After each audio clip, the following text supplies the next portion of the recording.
Guys, meron po tayo ditong beef. Magluluto po tayo ng kalderetang beef. Yan po. Nagayat ko na po yan at nahugasan.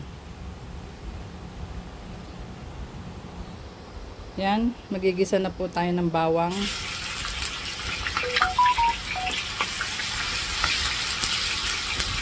Papupulahin lang po natin ng kaunti.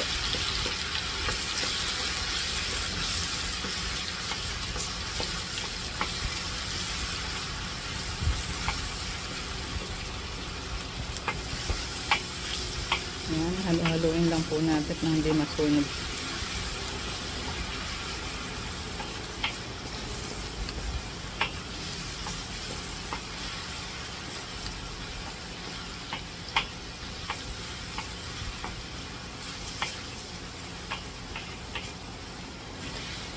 Isunod ko na po yung sibuyas. Yan, hintayin lang po natin maging transparent yung sibuyas. Haluin natin at nang hindi masunog.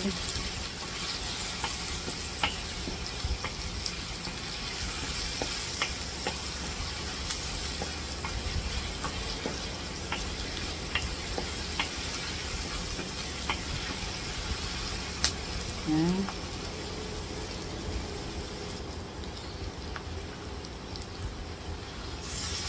Ilagay na po natin yung beef.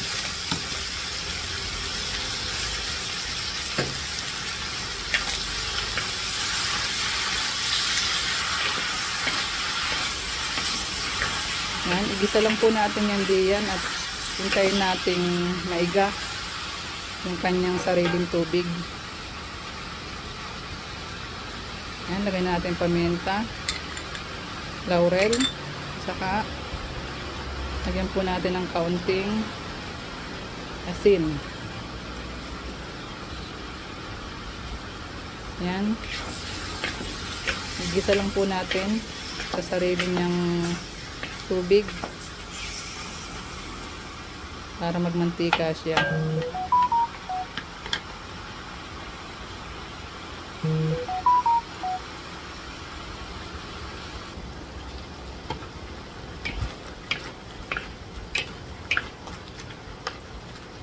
Yan, medyo iga na po.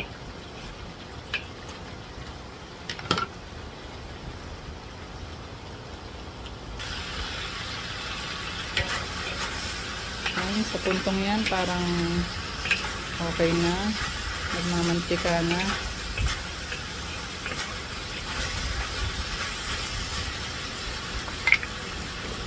Bango. Lagyan na po natin ng tubig at tuluyan natin pong palambutin hanggang sa siya ay lumambot. Palambutin po natin ng mga 20 minutes siguro po.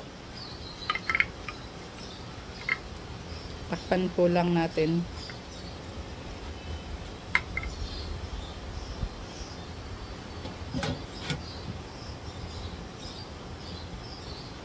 Yan, intayin po natin mga 20 minutes.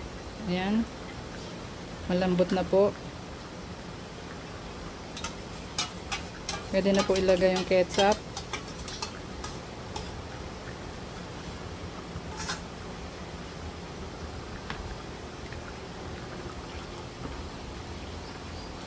Halo-haloin lang natin ng kaunti.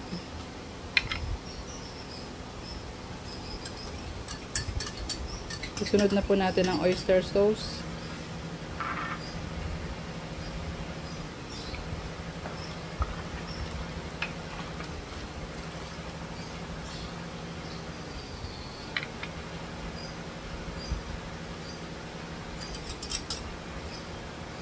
Pickles.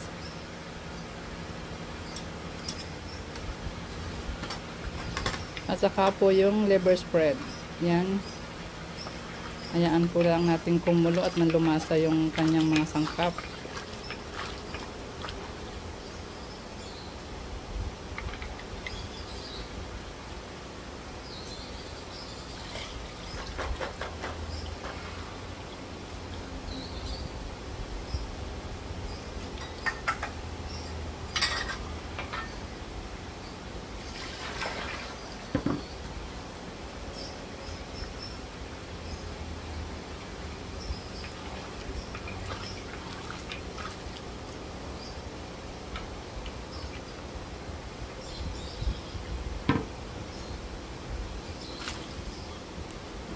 Ilagay na po natin ang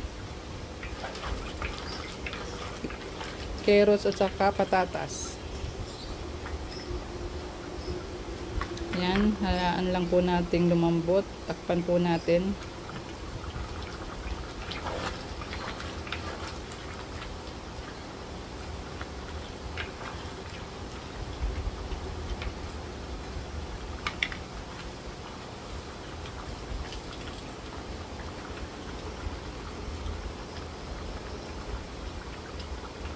Yan, tikman po natin kung tama na ang lasa.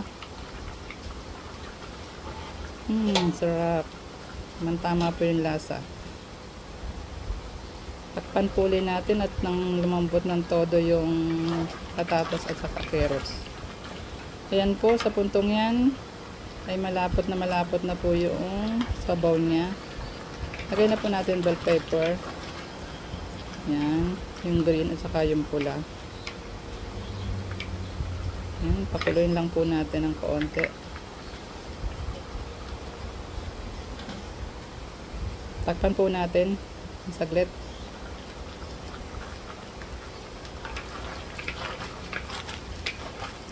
Yan. Sa puntong yan ay luto na po ang ating caldereta beef. Yan, yummy yummy po.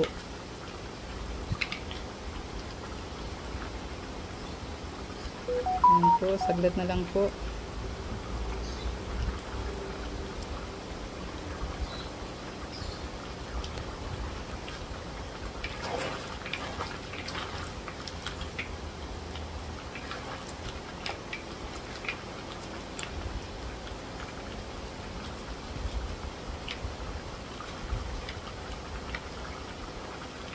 Kaunting palambot pa po ng patatas at saka carrots kasi medyo ano pa po siya. Hintayin na lang po natin lumambot.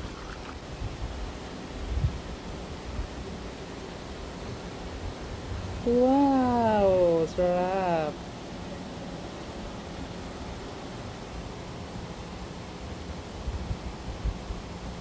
Yan po, tapos na po ang ating caldereta beef. Thank you for watching po.